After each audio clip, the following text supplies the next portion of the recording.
This week's Just You Award goes to Mike Chapman, Santa. His podcast is called Healing for Male Survivors. Mike took all my classes. He became a certified recovery coach, and then he took my podcast class. And I'm so proud of him because not only has he been so consistent in dropping episodes, but also he talks in a way that is honoring to survivors. Somebody that's going to listen to his show may have some healing to do. They may be a little bit vulnerable. And so he talks to them as though they are the only one. I don't hear him say, hey, everybody. I don't hear him say, hey, you guys. But I hear him talk to one person. The one thing I teach in my class is to always think about who you're talking to before you open the mic. If the person listening feels like you're talking to them, they're going to lean in. They're going to get all of your amazing information. So congratulations, Mike, on the Just You Award. Keep up the good work. The Rwandan showed me no matter what happens to you, no matter even if your son takes his own life at 19 when he's just thriving, no matter what happens to you, you can survive it and you can thrive and you can eventually have joy. It doesn't happen overnight. They can do it after genocide. They decide they had to forgive and reconcile so their children would not have to go through what they went through. And now they have a peaceful, wonderful country because they made those sacrifices. If you have been thinking or saying, I want to do a podcast, but then immediately you think, I'm not techie. I hate my voice. Who would listen? What would I say? If you are a woman over 40, you have things to say. And with my course, the Podpreneur Blueprint, you can get a podcast up and running within a week if you'd like. If you're not techie, don't worry. I give you options of how to find someone that can help you. We are not islands. We don't do this alone. If not now, when? Because on New Year's, when you make that new resolution, this year, I'm going to think about this. You could be saying, this year I did, and I have 52 episodes. You can do this. Learn all about podcasting with the Podpreneur Blueprint System. Go to www.coachlori.com and get your flash sale today. Somebody's praying for an answer, and you have it. Will you say yes? Go to www.coachlori.com. That's LAURIE. Has your life, your dreams been interrupted? Good news. It is possible to reinvent our lives. People are doing it every day, and some are brave enough to share the struggles, disappointments, and challenges. If you are looking for a new beginning, a do-over, or to rediscover your passion, maybe even find a new one, then grab a cup of coffee and let's talk. Interrupted, Act 2, Reinventing Your Legacy, with your host, Coach Lori. Dr. Kim Harms, welcome. Thank you. It's so nice to be here, Lori. Kim has been around the block. She has a plethora of things she has done. Her life has been interrupted, but tell us a little bit about yourself before we get to that. You have so many things you do. Well, I'm so glad to be on a program about interrupted because, again, I have a number of interruptions. My profession is I'm a dentist. I practice with my husband, Jim, in Farmington, Minnesota for about 30 years. My life was interrupted by several things. I lost my mother to suicide, my wonderful, wonderful mother, amazing mother, best mother ever when I was 17. I lost my son to suicide also. He was a brilliant student at Columbia University. He was on top of the world, came home on the dean's list in engineering, was in student government, played jazz piano all over, was in the jazz program, was as high as he could, just so happy when he got home. And his girlfriend broke up with him 2 weeks into the second semester, and he was gone in 45 minutes. That brilliant, impulsive, undeveloped brain, 19, that was just a fatal combination. And that just completely destroyed I just felt that there was no coming back from that there was just no ability to ever smile again or be happy. I learned differently, and we'll talk about that. 3 years ago, I lost my husband, Jim, to congestive heart failure, and he had a liver transplant right before my son Eric died. His liver was great.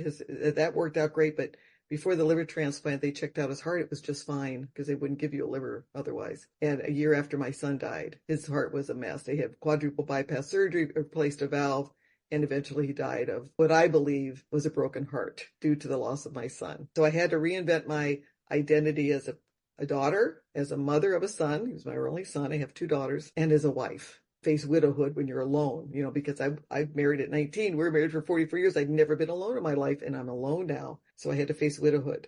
Right after my son died, about a year later, and I was the primary breadwinner of our family, I developed nerve damage in my drilling fingers. The fingers that I use of all places to have nerve damage. My drilling fingers. Could be my toes. It was in my spine, but it was my drilling fingers. So I lost right away in one day. I was practicing full time. The doctors at Mayo said, you're done one day. And I was a primary breadwinner. So I lost my profession, which was another identity. I was president of the Minnesota Dental Association. I was a spokesperson for the American Dental Association. So my identity as a professional worker was gone too. So mother, worker, there wasn't much left. Laura. I didn't have much left. But in the last few years, I have found, through some help from some amazing angels in my life, including people in Rwanda and many angels here, people that just surrounded me and helped me, other people, I have found my husband was gone, my son's gone, my mother's gone, but God's not done with me yet. I've got things to do. And I learned that I was comforted by so many other people. And my job as I recovered from this was to help other people understand that it's possible for recovery. I've written 2 books. One is Naomi and the Widows Club. I have amazing widow support group, and that's a 1-year devotional. It's a Christian devotional for widows. And then my latest passion, my big focus right now is I understood when my husband died. I have 6 grandchildren. Hallelujah.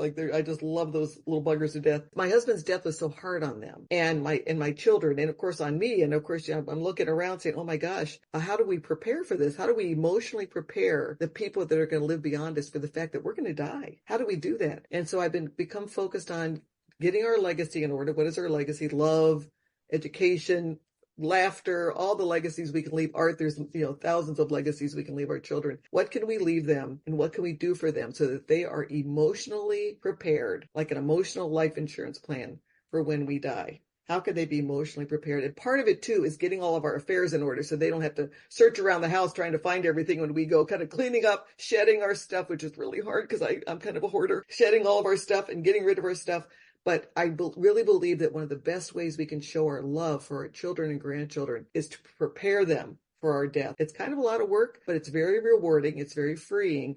And my book, Are You Ready? How to Prepare, How to Build a Legacy to Die For, is designed to help people. It's a 3-part book and even a workbook to give you all the things you need. Everything you need to know before you go. And it's been rewarding to reinvent myself in so many ways. You said you were speaking and traveling, and now you're going to be home with the grands. Yes. I've been doing more podcasts. I was speaking last year. That was a wonderful thing to happen to me to get really, really busy with after my husband died. Because anybody that's a widower realizes that when suddenly you're alone in your house, I needed something to kind of keep me busy and focused. So for the last few years, I was traveling all over the country and the world. In fact, talking about managing pain and anxiety and grief in the dental office, because that's, those are my people, right? The dentists, the dental professionals. Last year, I realized that in doing so, I was kept very busy and I enjoyed it, but I was missing the softball games, the baseball games, the dance recitals. My little grandchildren were doing all these things and I was missing them because I wasn't in town. When I wrote the book, Are You Ready? How to Build a Legacy to Die For? When I wrote that book, I decided to really focus, just take my focus and put it on that.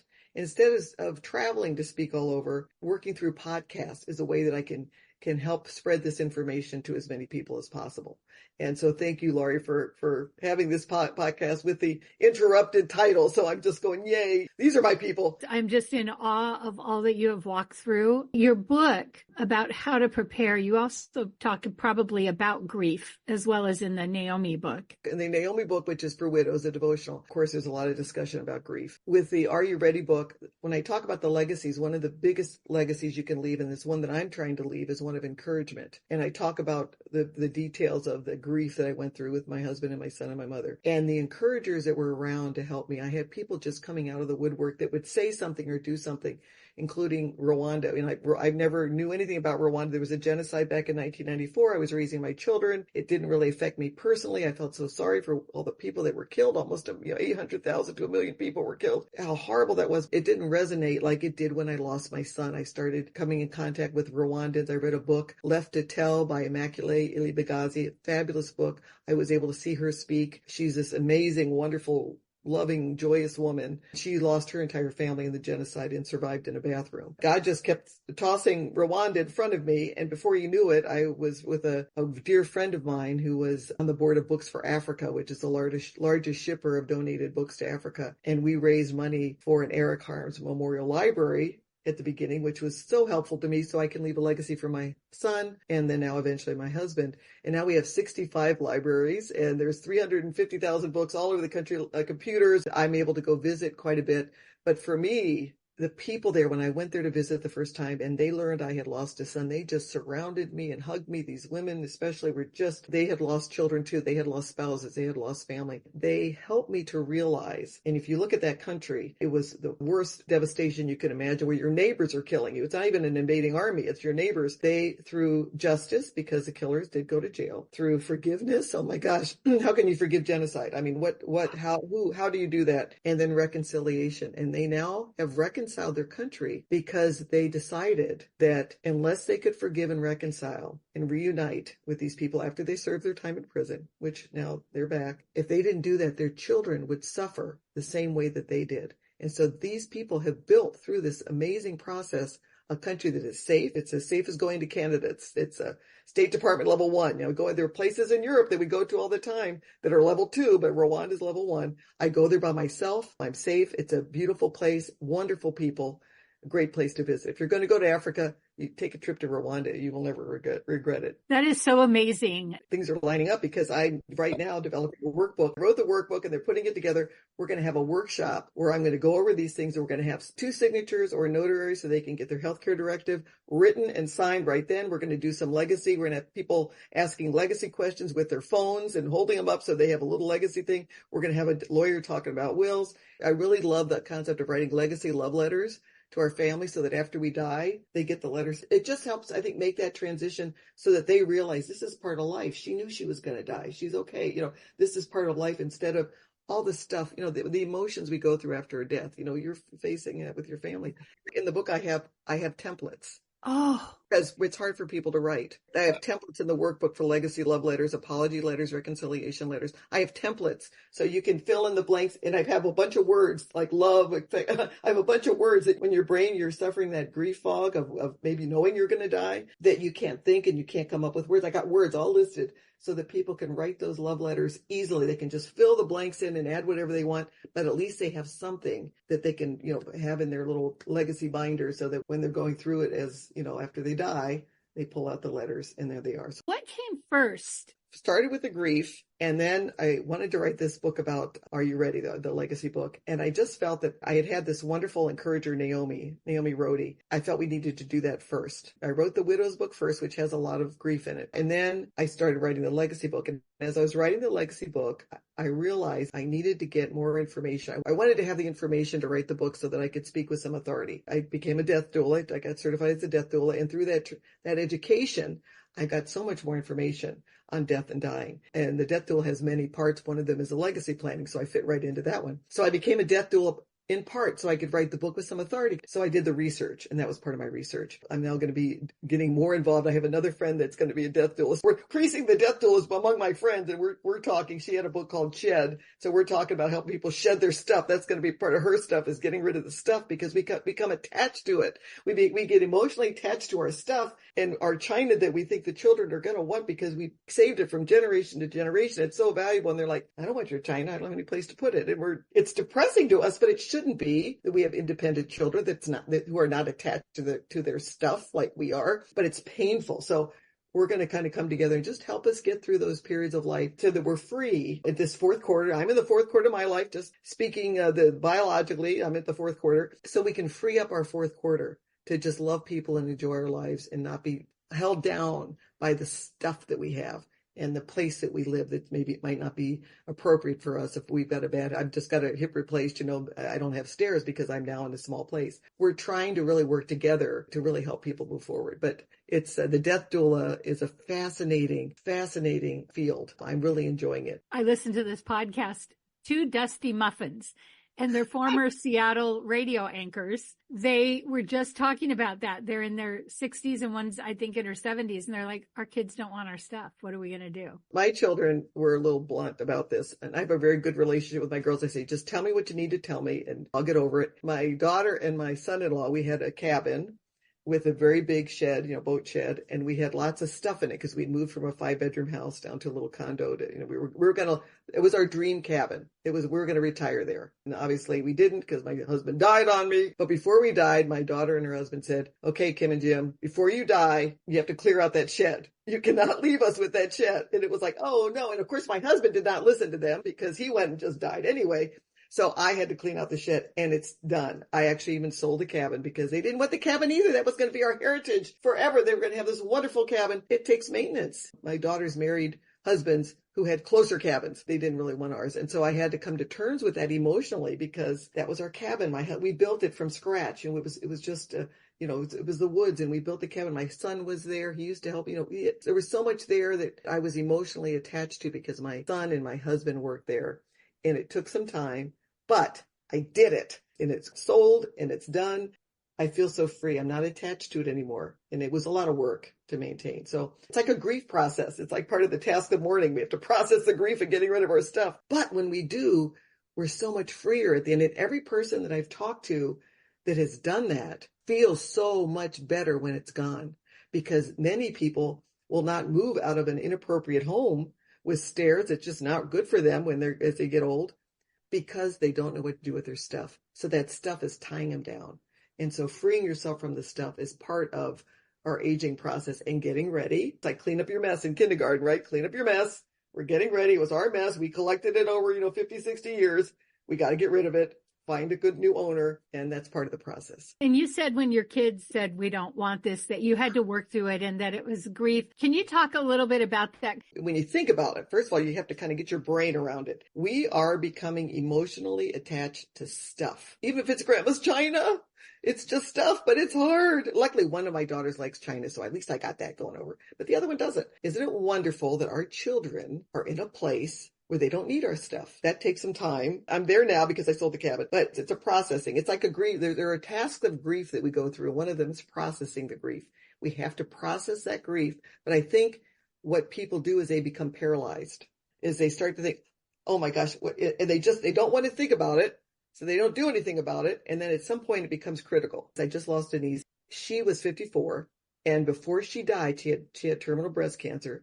So last year I spent a weekend. We had a slumber party at my house with my niece, and she wrote legacy letters to her children. What a privilege that was for me to participate with that. We spent time getting her ready last year. But what she did, and she's a real hero to me, she knew that her parents, who were in their 80s and lived in a big home with lots of stairs and lots of stuff, couldn't manage it anymore, but they couldn't move because they had to get rid of the stuff, right? They knew they had to move, take the money from the house and go someplace smaller, which is all works out. It makes sense, but they were paralyzed because of the stuff. So even though she was dying, it was within 6 months of the time that she died, she worked with her other sister. They found a new house. They moved their family out. They moved the mom and dad with their help because they couldn't do it themselves. They're downsized to a little appropriately sized little condo that they love because they don't have to take care of anything. And they got rid of the stuff. And she did that as her legacy to her parents.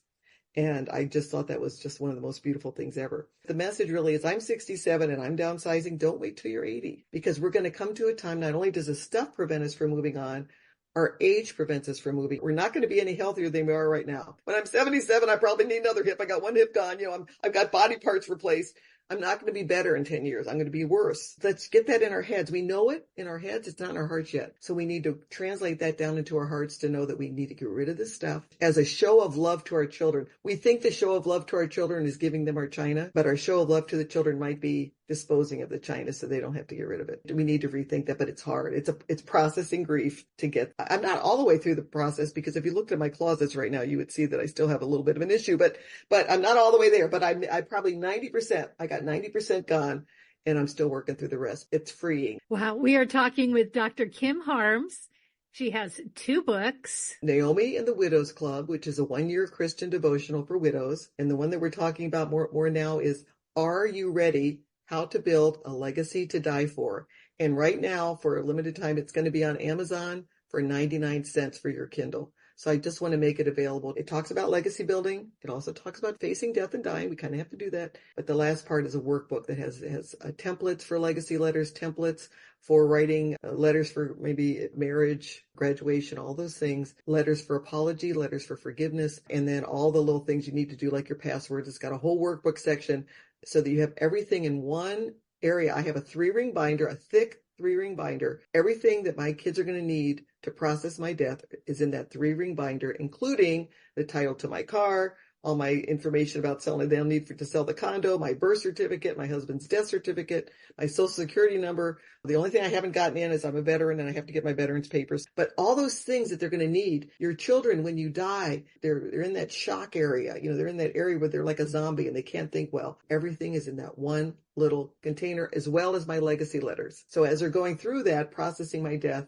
they can pull out the legacy letters to every one of them and all my grandchildren. I want to provide an emotional cushion for them so that it's easier when I die for them to go on and live and thrive and have a great life. I just have to tell one quick story. My little granddaughter, I know this works because I've been talking about this to my grandkids. And my little granddaughter the other day was saying, Nana, she would look really sad. And I was at the kitchen. She goes, Nana. And I said, yeah, Heidi, what's up? And she said, well, Nana, if what happened to Pop happens to you. And she just looked so sad. I said, do you mean if I were to die? She goes, yeah, Nana, if you were to die. And then she kind of hesitated. I said, honey, what? Ask me anything. If I were to die. She goes, well, if you were to die, can we still go on the Disney cruise? And I said, yes, of course.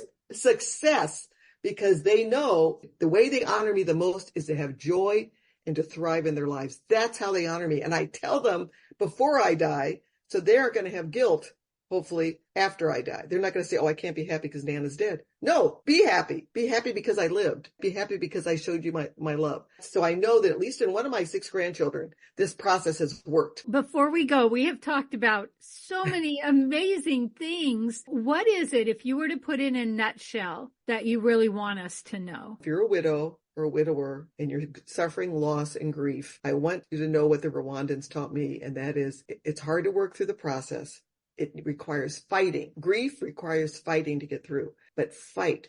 Get through the grief. Joy is possible. You can leave an amazing legacy of resilience, of joy, of laughter, of love to the next generation, to give them that softer landing by getting everything in place, preparing them for your death.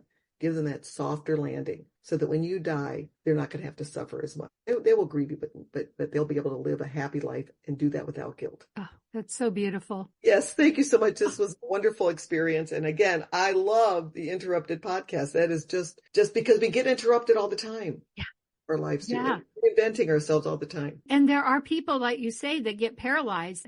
We can't avoid grief and we can't avoid death. This is very therapeutic for me. I mean, just hearing on this and spreading this information is really helpful to me too. This is important to me. Like, I'm on a mission to spread this information. Like, get ready. I'm like, yes. I don't mean to be like John the Baptist. I don't mean to be a prophet or anything, but just kind of get ready. So anytime I can do that, I'm happy. If you love this podcast, here's a big ask. Will you share with your friends and family, subscribe, give us a review, and a 5-star rating so that others looking to reinvent their lives will be able to get the help they're looking for? Thank you in advance.